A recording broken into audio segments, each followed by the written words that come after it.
behalf of my colleagues in the Rural Independents, the whole situation regarding the lack of Gardaí in our country. Since the trouble in Dublin, Gardaí are coming up from Tipperary and every other county to man the situation here in Dublin. And the places like Carrick-on-Suir, Clonmel, indeed Tipperary Town Care and Roscrea are very, very short in guards. Pathetic numbers, if people knew the real numbers, when you take sickness and people confined to barracks because of working on night duties.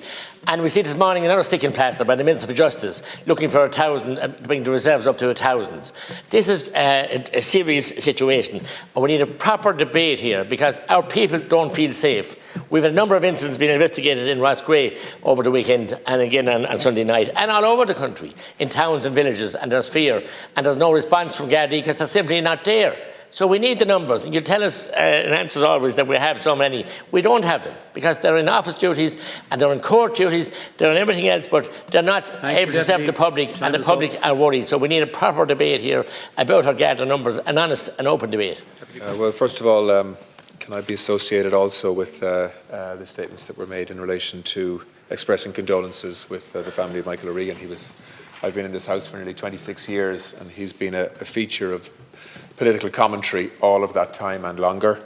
A great storyteller, someone with a great sense of humour, someone who loved an argument, but also listened to other people's perspectives. And I think he'll be missed by many people close to him and obviously his family.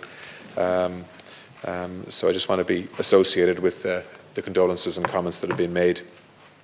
In relation to the understandable requests for a debate in this House on the Children's Rights Alliance report and scorecard, the positives and the progress there, but also some of the areas that there's still serious work to do.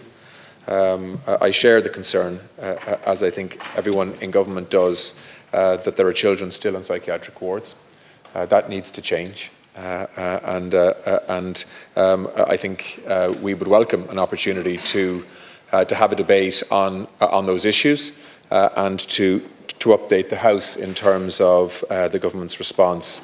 I don't think it's going to be possible to do it this week, but I hope it can be arranged in the Business Committee for either next week or the week after, if opposition parties would be acceptable. We'll certainly try to accommodate that as best we can.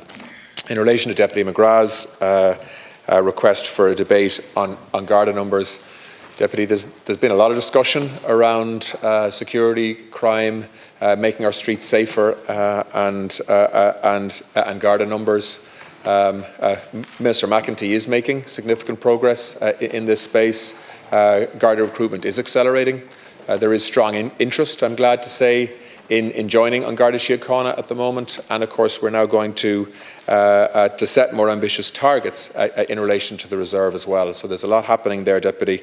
I think there are plenty of opportunities though for you to raise concerns, whether it's through PQs, whether it's through leaders' questions, or indeed private members' time as well. So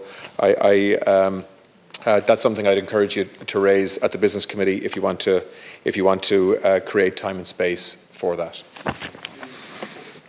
Are the proposed arrangements, therefore, for this week agreed to? Agreed. Thank you very much. On the order of business, Deputy Mary Lou MacDonald.